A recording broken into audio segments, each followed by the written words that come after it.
Você tem noção de como você fala, da forma como você fala, pode impactar diretamente a vida do outro para o bem ou para o mal, né? Assim acontece muitas vezes, dependendo da forma como a gente fala. E para falar, para a gente conversar sobre esse assunto hoje, eu convido você também, se chegue mais na nossa roda de conversa aqui, né? Nesse momento, eu vou conversar com ela, né? Com a nossa querida Sandra Paiva, que é cristã, esposa, mãe, educadora, coach, mentora de mulheres e mães, tá? E ela tem um currículo muito grande. Ela mandou, a gente estava conversando, eu falei, não, eu vou usar tudo, porque, né, quando a gente tem um currículo, quando a gente realiza um trabalho, a gente precisa divulgar, precisa falar. E ela é sempre uma querida que está aqui com a gente na IPP TV, nos auxiliando em temas de comportamento, em temas como estes, que com certeza só vem para auxiliar, ajudar os nossos relacionamentos. Sandra, seja muito bem-vinda hoje ao Tudo Mais. Obrigada. É sempre bom estar aqui com vocês. Que bom, Sandra. Ó, e a gente começa agora a nossa conversa nesse tema que eu acho que é muito pertinente, né? E difícil, né? E difícil, muito E difícil. é verdade. Né? É um desafio, né? Mas por que será que quando a gente fala nos relacionamentos, no diálogo, no cuidado um com o outro, na fala, né? Por que é difícil, Sandra? Você consegue? Porque a gente fala de sentimentos e emoções. Uhum. E isso não é muito fácil. É. A gente, quando você tem uma conversa difícil para ter com alguma pessoa, tem um livro que fala assim, e chama exatamente Conversas Difíceis, ele diz assim que uma conversa difícil é igual você soltar uma granada. Né? Não, mesmo que ela seja pintada de ouro, tal, ela vai trazer danos e algumas consequências. E também não falar é ficar com a granada com o pino tirado na mão. Quer dizer, vai explodir em algum momento. Né? Uhum. Então a gente precisa aprender a se preparar para essas conversas, mas entender que as conversas difíceis elas não falam de fatos do que aconteceu, elas falam de como a gente se sentiu com o que aconteceu. É isso mesmo. É realmente, Não é? quando você parte para um diálogo, as falas é sempre como, podia ter falado de outro jeito, a forma como você falou me machucou. Então a gente fala, você fez isso, eu estou contando um fato, mas eu não estou dizendo para o outro como aquilo me impactou, que sentimento aquilo reverberou em mim. Né? E principalmente quando eu falo do meu sentimento, depois é a hora de escutar o sentimento do outro. Será que a gente está pronto para escutar a dor, a raiva, o sentimento do outro? É um desafio. É um desafio, Sandra. Mas o bom é que a gente pode aprender, né? Eu acredito que é possível, né, em toda situação difícil, talvez não em curto prazo, mas às vezes em médio e longo prazo, há um aprendizado dessa situação, quando há esses ruídos, essas mágoas na fala? Não, com certeza. Uma coisa que eu sempre falo, né, para quem passa pelos meus atendimentos, assim, quão importante é você fazer lições aprendidas daquilo que aconteceu e daquilo que você viveu, né? Então, se alguém foi ríspido com você ao falar, e depois corrigiu a situação, o que você aprendeu com isso? O que você pode fazer diferente numa próxima vez? Porque senão a gente vai enfiando debaixo do tapete, né? E aí, uma hora, quando eu tiro o tapete, tá aquele monte de mágoas, frustrações, dores. E aquilo aí a gente não dá conta daquilo, né? Então a gente aprende sim. Tem muita literatura boa hoje no mercado falando disso. Né? A gente aprende na Bíblia. Sim. Quando Deus fala com Adão e Eva, quando eles pecaram, né? Deus não chega no jardim do Éden falando assim, olha o que vocês fizeram. É bem uma atitude humana nossa Não ter esse é isso. comportamento, Deus né? pergunta, por que vocês estão escondidos? E aí ele dá a oportunidade de Adão e Eva expressarem o que aconteceu. Apesar de que Deus sabia de tudo. Uhum. Né? Então, é importante a gente poder começar uma conversa com perguntas. O que aconteceu, né, com você para que isso fosse feito? Uhum. Aí a gente dá a oportunidade do outro de revelar a intenção. Porque a intenção que não é comunicada, ela é uma granada. Porque eu posso pensar o que eu quiser. E a intenção é Sim. invisível, Olha. não é? Aham. Eu posso chegar aqui para você e falar assim, Tainá, você não entregou o trabalho que precisava no tempo e agora vai atrasar tudo. Olha só, que você vai fazer com isso? E você não consegue saber qual a minha intenção com essa conversa. Talvez a minha intenção seja, Tainá, temos um problema que a gente precisa resolver juntas.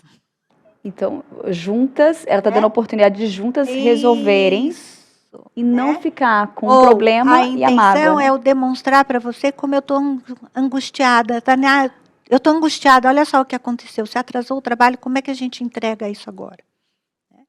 E aí é diferente, né? Muda tudo. Muda todo o cenário, né? Uhum. Mas é preciso aprender, estudar, fazer as lições aprendidas, olhar para o outro. Olhar para o outro. E sabe, tem um versículo que eu até coloquei aqui, Sandra, que eu acho que muitos usam ele, um trechinho dele, né? Que quando acontece essa situação, a pessoa já fala, a boca fala que o coração tá cheio, né? Aí eu separei para a gente ler Lucas 6,45, que fala assim: o homem bom tira coisas boas do bom tesouro que está em seu coração, e o homem mau tira coisas más do mal que está em seu coração, porque a sua boca fala do que está cheio o coração. E quando a gente põe isso na prática, em qualquer situação, cabe isso. Cabe. Cabe. É difícil, mas cabe, né? Então, eu acho assim, quando você vai numa conversa difícil, uma boa pergunta é falar assim, o meu coração está cheio de quê? Antes de começar. Antes de começar, né? Do que o meu coração está cheio? Porque fala assim, o homem bom. O que é um homem bom? Um homem bom não é um homem perfeito. É um homem Exatamente. bom, né? Mas a gente acha que é o perfeito, que faz tudo certo. Não, quando a gente não faz as coisas certas, a gente corrige. Mas fazer essas perguntas e refletir sobre o que o versículo está falando é muito importante. Então, assim, eu estou muito brava com o meu marido, ou com o meu filho, ou com alguém do trabalho. Claro que o meu coração vai estar cheio de mágoa, de ressentimento, me sentindo injustiçada. Então, quando eu pergunto o que eu estou sentindo, o que meu coração está cheio, é a primeira porta que eu abro para falar de sentimentos. Né? E tentar entender e acolher esses sentimentos. Agora eu estou com muita raiva. Não é a melhor hora para falar. Saber o que a raiva produz na gente. Né? Sede de vingança. Sempre. Não é? Mas é o primeiro pensamento que vem. E quando eu começo a conversar com o meu próprio sentimento, eu falo assim, mas sede de vingança, é isso que eu quero nessa conversa? Não. Porque o que isso vai levar, né? Qual o resultado disso no final, né? Porque a boca fala, assim, daquilo que o coração está cheio. Não tem como. Ai, gente, não tem. Gente, mas não foi intenção, não era isso que eu quis dizer. É um perigo, e muitas né? vezes não é a intenção mesmo, só que eu não comuniquei qual era a minha intenção. Exatamente. E a nossa intenção é invisível. Olha, essa foi a parte que eu acho que foi uma viradinha de chave, assim, né? Que acho que faz a gente até pensar um pouquinho se a gente tem algo pendente ou tem algo que aconteceu aí no meio do caminho, né? A gente tentar sensibilizar isso com essa parte mesmo, porque o sentimento ele é invisível. E se a gente não dá a chance do outro falar, dependendo da abordagem, a gente vai ficar sem saber a vida toda também, né? E isso não quer dizer que a gente não possa ter conversas difíceis, né? A gente só tem que lembrar que numa conversa difícil, o conflito vai aparecer. E como eu estou preparada para lidar com esse conflito. E aí tem umas dicas. Aí que eu quero. É porque, sabe o que é interessante? A gente fala assim, ó, a gente tem que estar preparada, a gente tem que pensar. Aí você fala assim, é verdade, legal. E agora, como José, faço o como quê, é que a né? gente faz? Eu não vou ter tempo de ler todos os livros. Tem algumas diquinhas aí que nos auxiliem, Sandra? Tem, e ela está num livro muito legal que vocês podem comprar, chama Comunicação Não Violenta, do Marshall Rosenberg. Ele fala muito sobre a questão da intencionalidade e de como a gente se preza. São 4 passinhos fáceis. Primeiro, a gente faz o exercício de observar o que está acontecendo. Sem julgar se aquilo está certo, está errado, está bom, não. Mas assim, eu vou observar. E aí eu vou ver o que essa observação gera em mim. Sandra, que sentimento isso me traz? E dentro desse sentimento, qual a necessidade que não está sendo suprida naquela hora? E aí eu comunico um pedido. Então, um exemplo. Vamos dizer que você chegou na sua casa depois de um dia exaustivo e a pia está lotada de louça. Isso não acontece, né? E o que normalmente a gente faz? Por que vocês não lavaram a louça? Vocês não me respeitam? Tudo eu nessa casa, sou só eu que faço isso. É essa a nossa conversa difícil, né? Exatamente. Então, aí agora o segredo é você olhar e falar assim, tá. O que eu estou observando é que a pia está entupida de louça. E quando eu chego do meu trabalho e vejo isso, eu me sinto muito irritada. Porque eu também tenho necessidade de descansar. Vocês podem, por favor, lavar a louça antes de eu chegar? Tá, olha como muda. Não é? Eu não xinguei ninguém, eu não acusei ninguém, eu só falei de mim. Né? E quando a gente faz a comunicação do pedido, a gente também tem sempre que lembrar que pedido não é uma ordem. Pode haver uma negativa do outro lado. Sim. E aí eu tenho que conversar. Tá, você também é difícil para você ou você também não gosta de lavar a louça. Como que a gente resolve isso? Aí você está dando a oportunidade de juntos construir uma solução. Que isso também gera um vínculo, gera um bom relacionamento, de confiança, de trabalho em equipe mesmo, né? E eu não descarreguei no outro a minha raiva, a minha frustração, a minha necessidade de descansar. Eu só comuniquei, eu também tenho essa necessidade de descansar. Mostra para o outro, é aquilo que você falou no comecinho do cuidado com o outro. Né? Porque ele vai se preocupar. Às vezes é muito comum na vida, a gente está muito no automático e não perceber o outro, né? E não que ele não saiba, ela fala, mas eu trabalho, ele não sabe, mas às vezes ele não, a ficha não caiu, né? Referente a essa necessidade mesmo. Ele não consegue imaginar se ela está cansada, se ela está indisposta ou disposta, não dá para saber. Então, esses são 4 passos importantes e a gente treina isso, a gente aprende a usar. Vai usar sempre? Não. Tem horas que a bola vai escorregar e tal, mas se escorregar e eu pisar na bola, eu posso voltar. Olha, você lembra aquele dia que eu briguei, fui grosseira, falei palavras que não devia, né? Lembra aquele dia? É porque aí eu recomeço a conversa. Quando eu chego em casa e vejo isso, me dá um desânimo, porque eu também chego com vontade de descansar. É importante para mim ter esse momento. Então, você resgata os passos, ó, eu observei, falei de como eu me sinto, né? Falo da minha necessidade, falei assim, como é que a gente resolve isso juntos? Muda completamente o quadro, né? Isso serve para falar no trabalho, com o chefe, com o marido. Olha só, acho que cabe em vários lugares. Mas agora, Sandra, tem um desafio. Recebi a pergunta aqui da Geni. Ai, meu Deus. Essa hora que tira, tipo, tá indo bem, né? Olha como é bom. Mas aí a Geni vai e me manda uma pergunta assim. E quando a gente cansa de perguntar o que fizemos, e a pessoa se recusa a responder ou dar respostas vagas?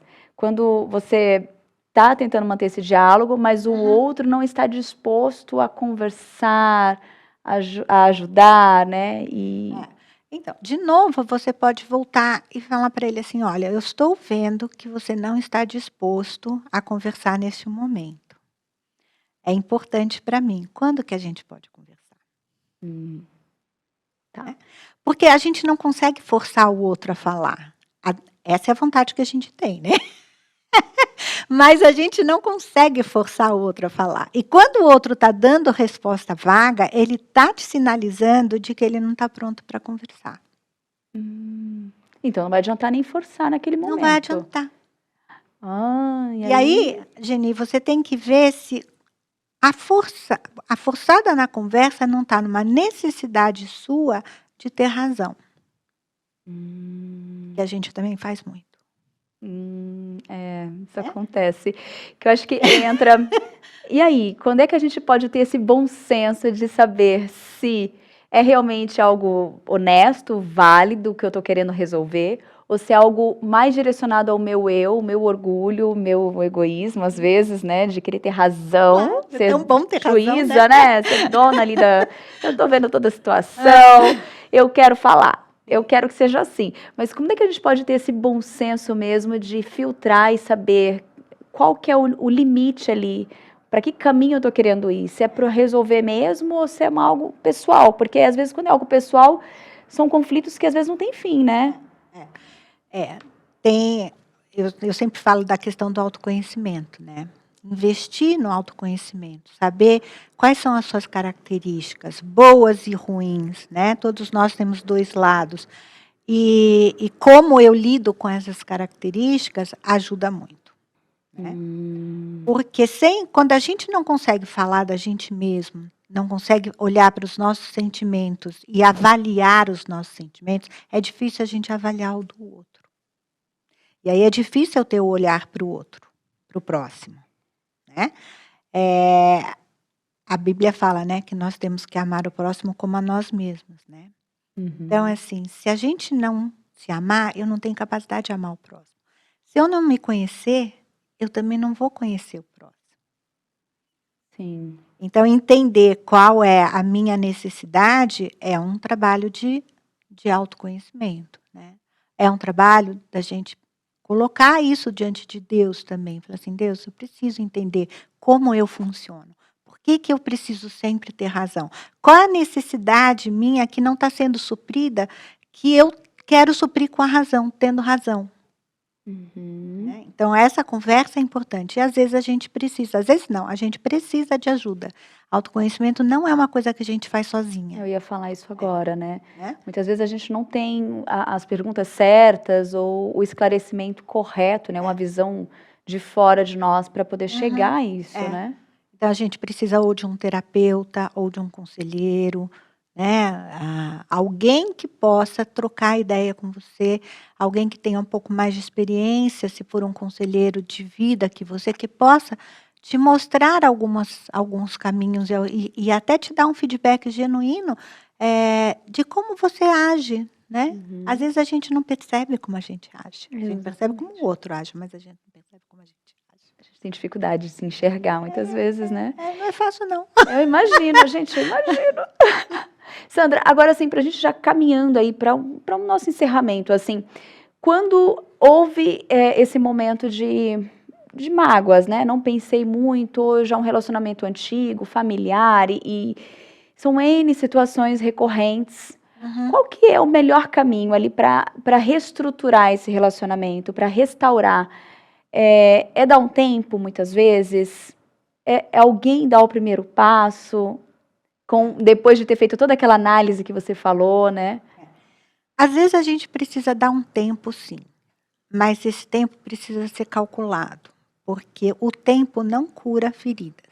O tempo não cura mágoas. Né? Ele só deixa lá no canto. E aquilo pode crescer. Mas às vezes se afastar um pouco é importante porque a gente não está conseguindo lidar com aquela confusão de emoção. E alguém precisa dar o primeiro passo, sim. E para haver uma reconstrução no relacionamento, não há sem perdão.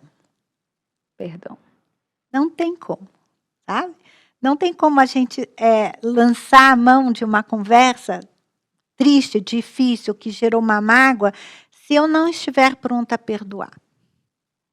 E aí, gente, é se derramar debaixo do perdão de Deus, sabe? Falar assim, me ensina, perdão é um mandamento, é uma decisão, agora é um processo. Depois que você toma essa decisão, começa o processo, né? De perdoar e de cura. Porque como é que você vai conversar sobre, imagina, se eu te magoei, né? Como é que você vai conversar comigo se você não estiver disposta a perdoar aquilo que eu fiz e eu disposta a pedir perdão? Dizer, ai, Tainá, eu sei que eu pisei na bola com você, eu fui dura, ou eu não falei da forma correta, ou eu falei de você o que não devia, né? Pensei errado e aí comuniquei errado. Como é que você vai poder fazer isso se eu também não tiver essa disponibilidade?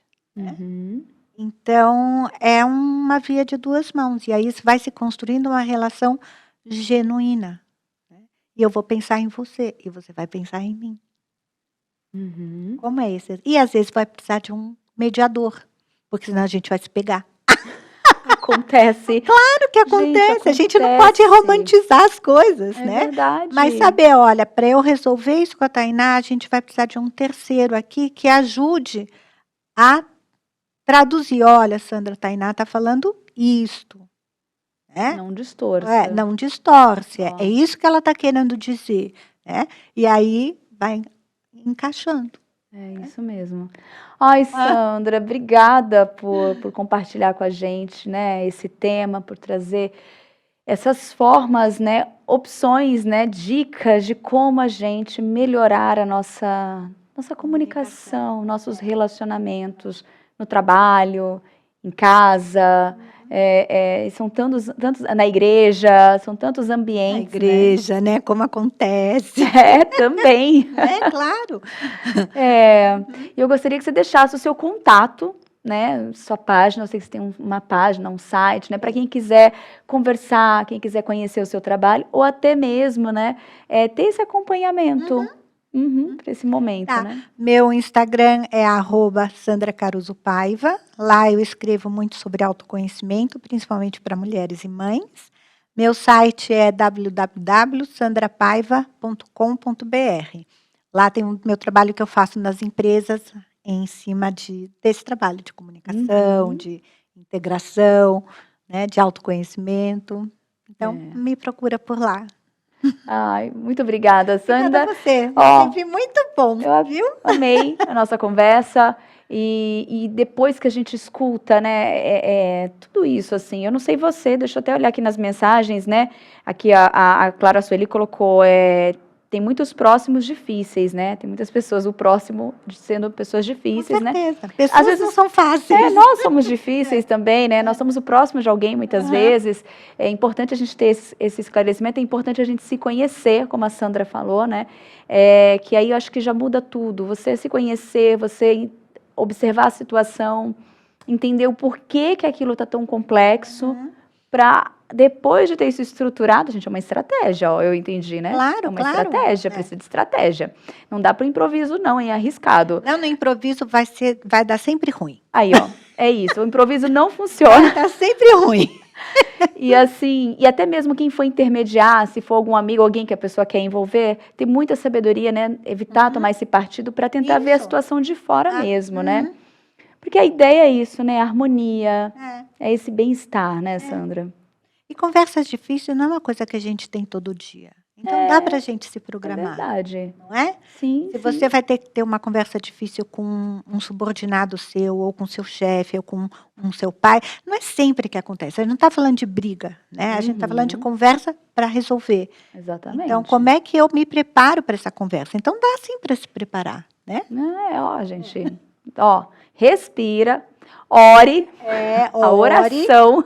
Busque conhecimento e começa a fazer. E você vai acertar na primeira? Talvez não. Mas não desiste. É, isso mesmo, não desiste. Muito bem, não desiste da situação e não desiste da pessoa. E não desista de você também. De você. Muito bom, Sandra. Tá bom? Obrigada mesmo. Que Deus Obrigada a continue. você. É sempre muito gostoso estar aqui. Ai, eu também gosto muito. Que Deus continue abençoando muito o teu trabalho, o seu ministério, tua família, que é muito especial para todos nós.